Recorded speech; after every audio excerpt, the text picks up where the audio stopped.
Halo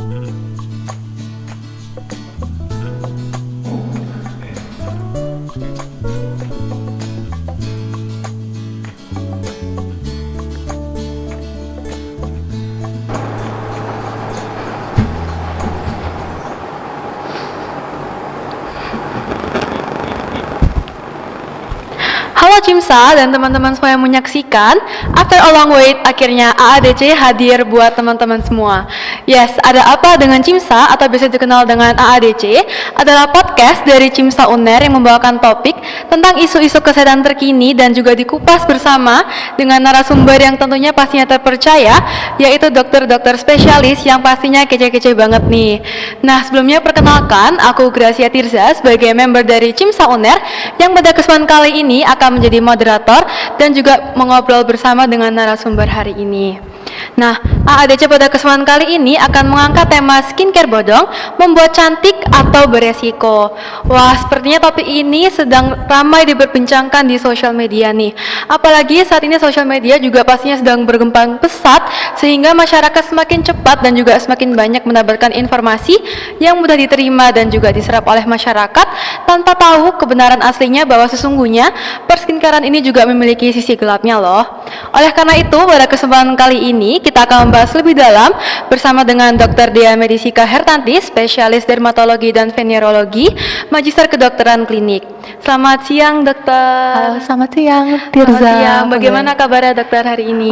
Baik, alhamdulillah. Puji Tuhan. Kalau boleh tahu saat ini kesibukan dokter lagi ngapain nih, dokter? Sebelumnya saya ini alumni dari Cimsa juga ya, BTW gitu. Jadi saya alumni Cimsa dari tahun 2009 dan 2000 sampai 2010.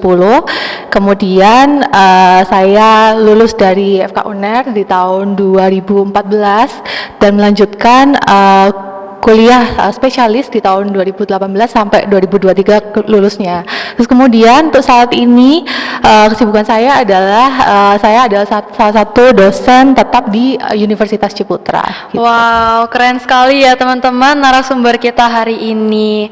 Nah, seperti yang tadi teman-teman ketahui bahwa Dokter Dea ini juga merupakan alumni dari Cimsa UNER ya, dokter ya. Betul. Nah, kalau begitu tentu saja hari ini kita juga akan membincangkan dengan Dokter Dea terkait skincare bodong, membuat cantik atau beresiko. Apakah dokter sudah siap untuk memulai? Oke, siap. Silahkan. Baik, mungkin saya akan mengajukan pertanyaan pertama nih dokter. Nah, apa saja sih dokter ciri-ciri utama dari produk skincare bodong yang harus diwaspadai oleh konsumen? Oke, jadi ini saya tanya Tirza dulu ya, gimana? Pada saat memilih skincare, yang dilihat Tirza pertama kali di toko itu apa? Biasanya sih kalau saya sendiri tuh suka lihat dari TikTok dulu sih dokter, kayak lihat review-review dari orang-orang yang di TikTok itu kayak gimana sih selama pemakaian.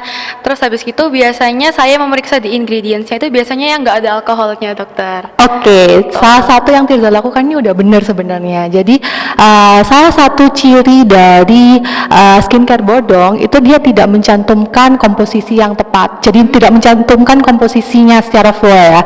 Jadi kalau misalnya Tirza udah melakukan pengecekan komposisi itu sebenarnya sudah menjadi salah satu pencegahan nih gitu. Nah, selain komposisi yang tidak tercantumkan, biasanya produk-produk skincare bodong itu tidak terdaftar di BPOM begitu.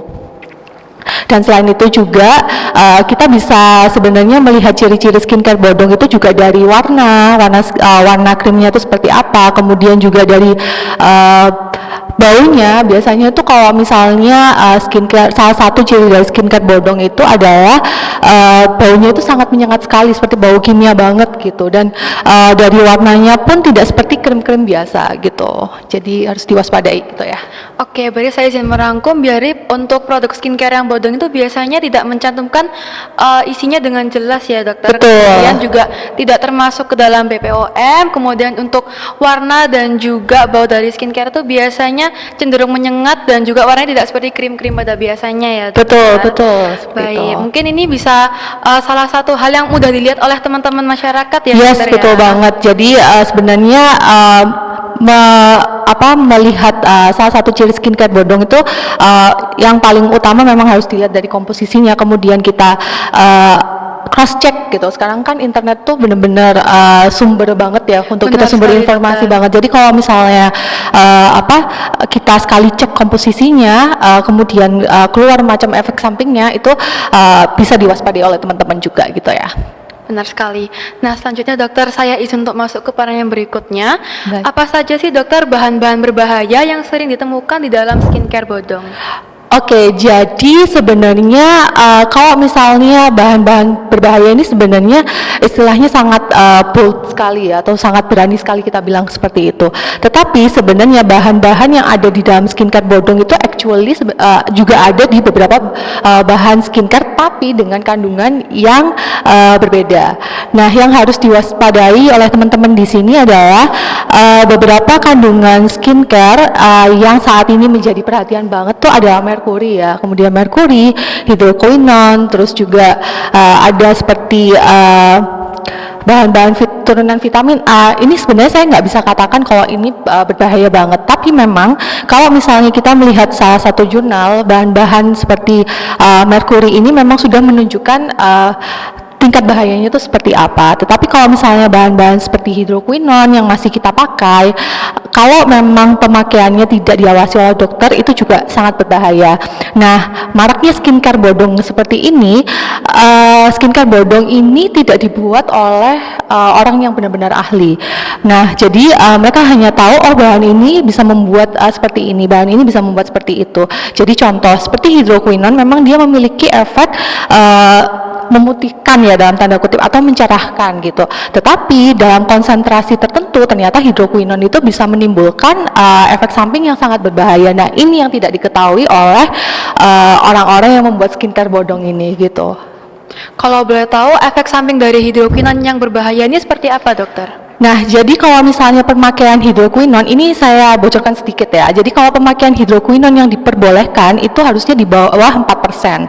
Nah, sedangkan kalau misalnya di dalam skincare yang bodong saat ini, hidroquinone-nya pasti lebih dari 4%, dan pemakaian hidroquinone yang tidak diawasi dengan tepat akan menimbulkan berbagai macam penyakit seperti salah satunya ochronosis. Nah, ochronosis ini kalau misalnya tahu nih, dulu sempat ada yang lagi viral banget, yang sempat diwawancarai masuk di podcast. Jadi ada pasien yang memang datang ke klinik, kemudian diberikan beberapa krim, yang salah satu krimnya itu kecurigaannya adalah mengandung hidroquinone, dan pasien ini kemudian menggunakan krim itu terus dan menyebabkan adanya hiperpigmentasi yang sangat luas di pasien tersebut. Nah, pasien ini kemudian mengalami ochronosis yang kemudian sekarang penyembuhannya itu juga membutuhkan waktu yang lama gitu. Wah, berarti hal sekecil hidroquinone saja bisa membuat efek samping yang cukup besar ya, dokter? Betul ya? banget. Nah, berarti Betul. kita memang harus berhati-hati ya, dokter, dalam Yes, memilih skincare. betul. Nah, kalau boleh tahu nih, dokter, kenapa sih skincare bodong itu tetap memiliki pasar walaupun risikonya itu tinggi? Kemudian bagaimana sih cara mengubah pola pikir masyarakat tentang produk murah tapi sebenarnya itu berbahaya, dokter?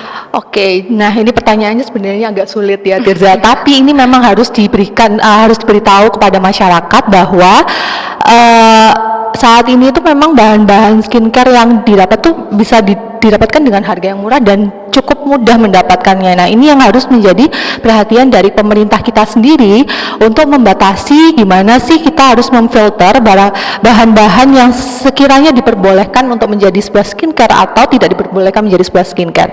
Nah, ini tentu saja pemerintah harus melihat berbagai jurnal yang terbaru nih untuk mengatasi hal tersebut gitu. Nah, kemudian untuk masyarakat, bagaimana sih kita harus aware terhadap penggunaan skincare bodong ini? Tentu saja saat ini tuh ramai banget kan influencer yang dimana itu influencer ini itu dia menggunakan atau mengambil bahan skincare yang memang kadang itu tidak sesuai gitu ya. Jadi sama mereka tidak sesuai tetapi tetap dipasarkan. Ini yang sebenarnya cukup bahaya banget, sehingga masyarakat kita tuh juga harus pintar-pintar dalam memfilter sebuah informasi.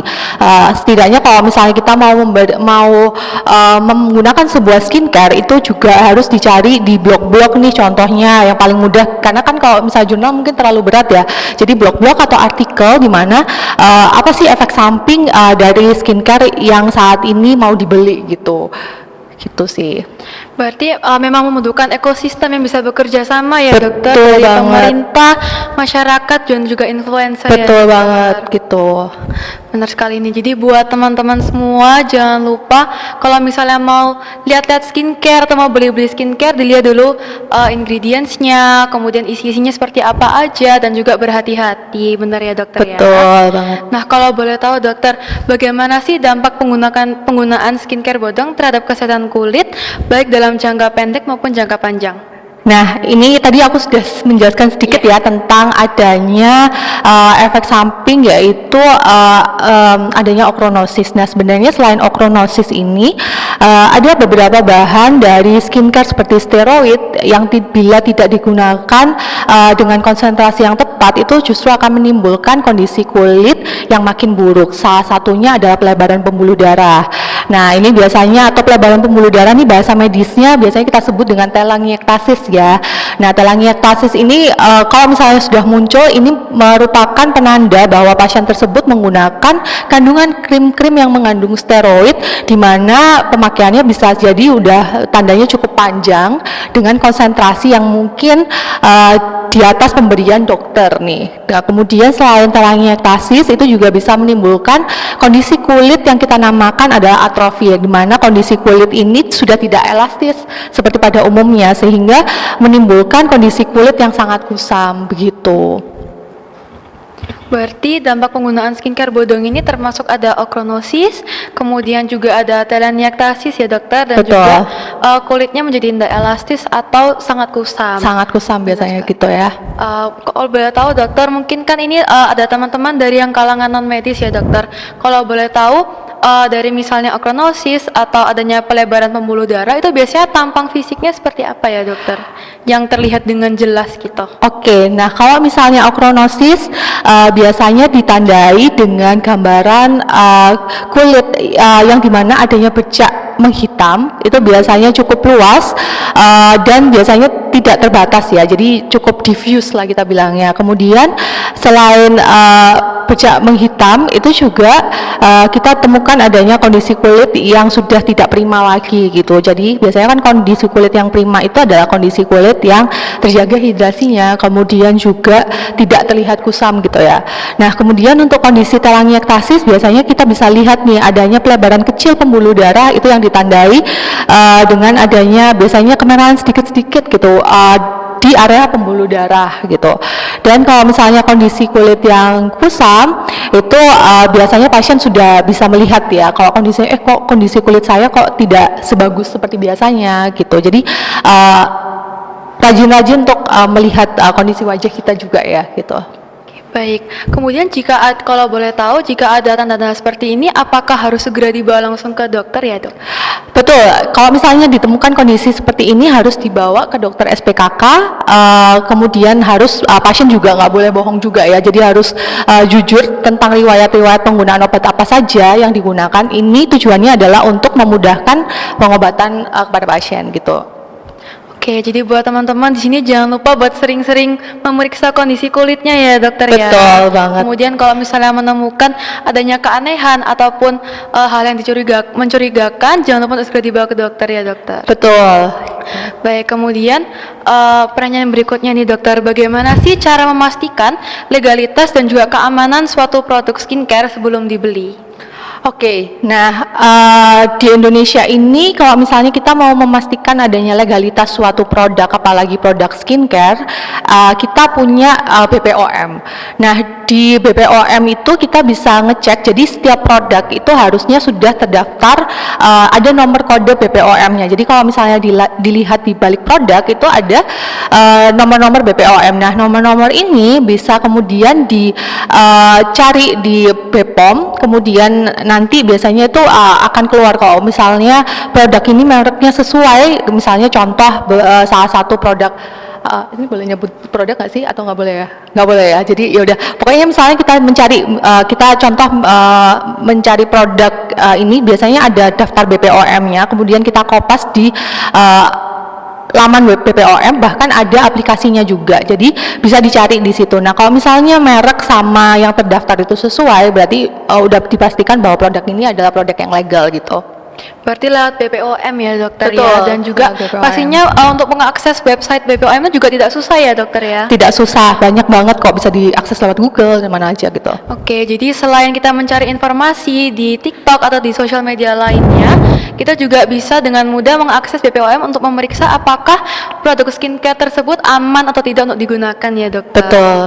Baik, kemudian kalau boleh tahu nih dokter, kira-kira apa sih strategi edukasi yang paling efektif nih untuk meningkatkan kesadaran masyarakat tentang bahayanya menggunakan skincare bodong?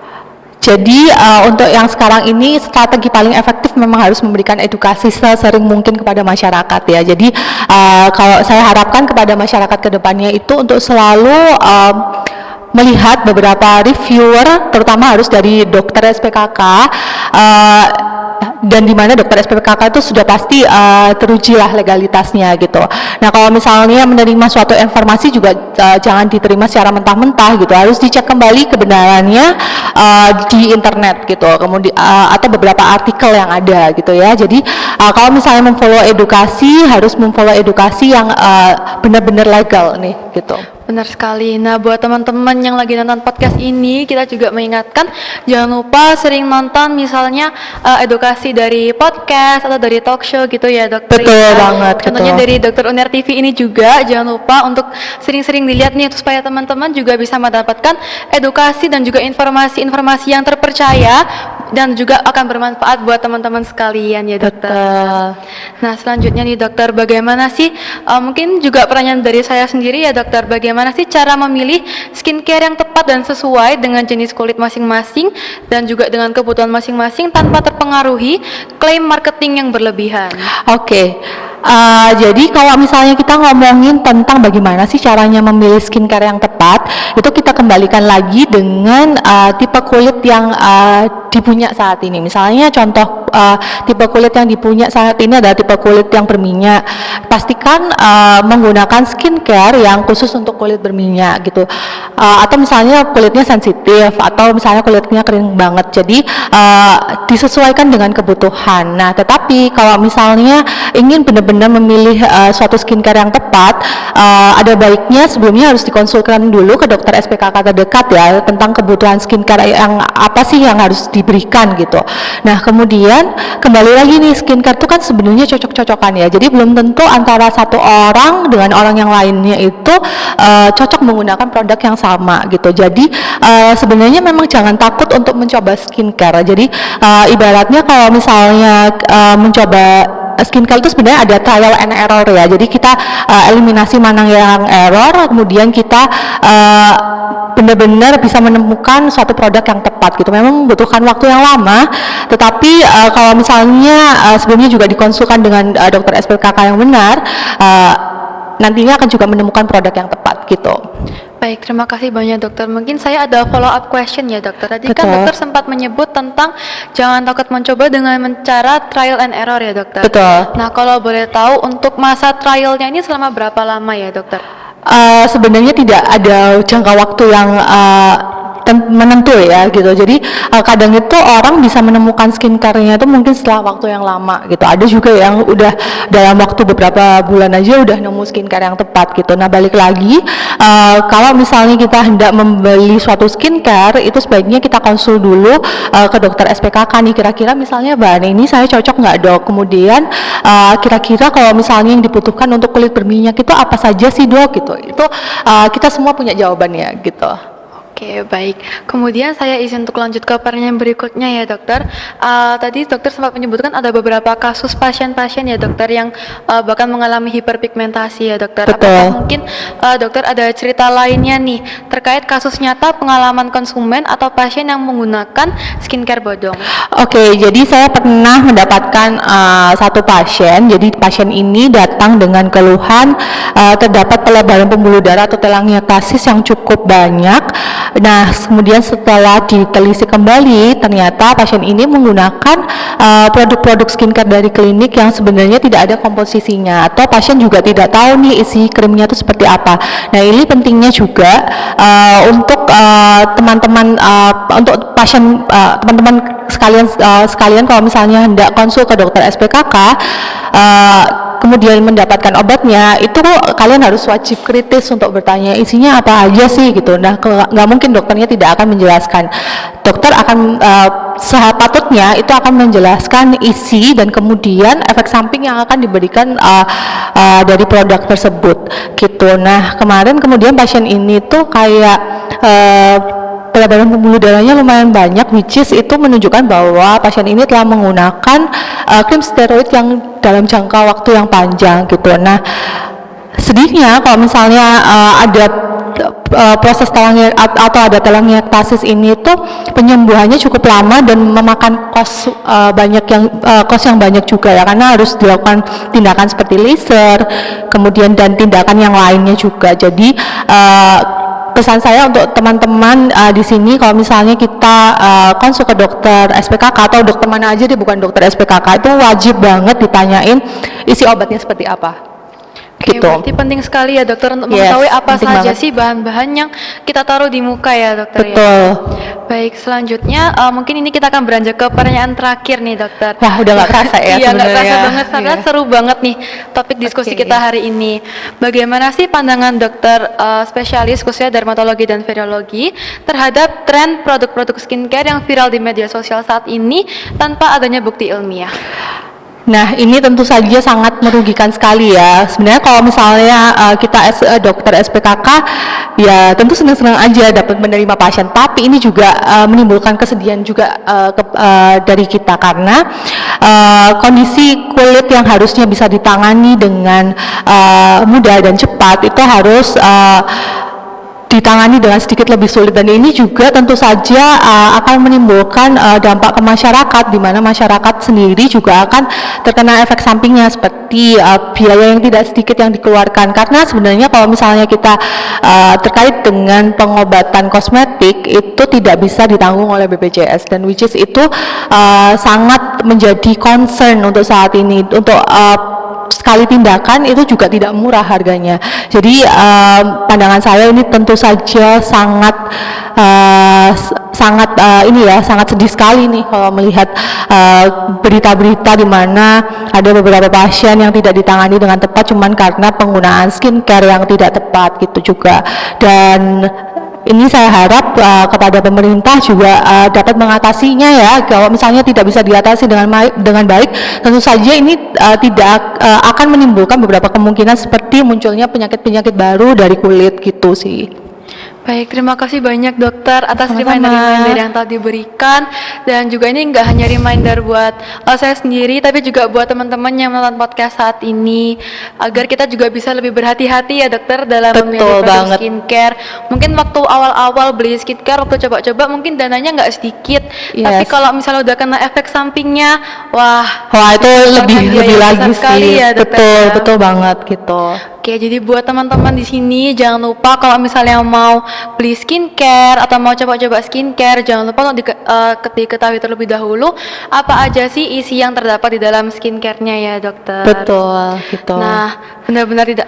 Saya sendiri juga merasa terbuka sekali nih pengetahuan saya terkait dunia skincare ya dokter, karena selama ini juga masih susah nih cari skincare yang cocok nih dokter sampai sekarang, dan Betul, mungkin juga oke. pasti dirasakan sama teman-teman yang lainnya juga. Baik. Nah, semua jawabannya telah diberikan dari dokter juga sangat insightful, dan juga semoga teman-teman yang nonton podcast ini juga semakin paham tentang bagaimana sih pentingnya skincare untuk mengetahui kandungannya, dan juga mengajak orang-orang dan masyarakat di sekitar kita untuk bisa lebih waspada terkait hal ini. Nah dokter, tidak terasa nih ternyata pertanyaannya sudah habis. Dari saya sendiri juga sebenarnya masih mau tanya banyak hal nih dokter, tapi kita akan memperdalam hal tersebut mungkin di lain waktu ya dokter, apabila Oke, ada baik. kesempatannya. Oke. Nah mungkin ada pertanyaan yang terakhir banget nih dokter. Oke. Apakah ada pesan yang ingin disampaikan buat teman-teman yang saat ini sedang menonton podcast AADC kali ini? Oke, jadi pesan-pesan untuk teman-teman sekalian nih, kalau misalnya hendak memilih skincare, yang pertama kali harus dilakukan adalah melihat komposisinya, kemudian kemudian setelah melihat komposisinya itu juga harus dicari tahu bagaimana komposisinya itu bereaksi dan kemudian akan menimbulkan resiko apa saja. Kemudian yang kedua, itu juga harus dilihat warna dan baunya. Biasanya kalau misalnya skincare yang pembuatannya dipertanyakan itu bau kimianya itu sangat menyengat banget dan warnanya beda dari krim-krim yang lain. Kemudian yang ketiga, jangan tergiur dengan harga yang murah. Ini yang mesti menjadi underline bahwa ya nggak mungkin sih salah satu skincare cuma dijual dengan harga 10.000 dengan proses pembuatannya yang ribet seperti itu. Jadi pastikan benar-benar harganya itu jangan yang dilihat terlalu murah banget, paling nggak middle lah harganya gitu. Kemudian yang keempat, perhatikan juga apakah merek tersebut itu terdaftar di BPOM, kemudian apakah produk tersebut juga terdaftar di BPOM. Itu semua bisa dilihat di laman BPOM dan juga aplikasi BPOM gitu. Baik, terima kasih banyak dokter sekali Sama-sama. lagi atas remindernya yang pastinya akan diingat oleh teman-teman semua yang saat ini sedang menonton podcast kali ini. Nah, mengingat kita sudah sampai di penghujung acara podcast, mungkin saya izin untuk mengakhiri sesi berbincang pada kesempatan kali ini, ya dok. Oke. It's a really good time to have Dr. Dea saat ini sebagai narasumber kita dalam podcast Ada Apa Dengan Cimsa. Sekali lagi kami ucapkan terima kasih banyak. Terima kasih dokter, Tirza. atas waktu dan juga kesempatannya dan juga sharing-sharing ilmunya nih bersama Oke. dengan kita hari ini. Nah, buat teman-teman Dr. Uner TV dan juga teman-teman dari podcast Ada Apa Dengan Cimsa, kami ucapkan sampai jumpa dan selamat siang kepada teman-teman semuanya, dan juga don't forget to always be active with Cimsa.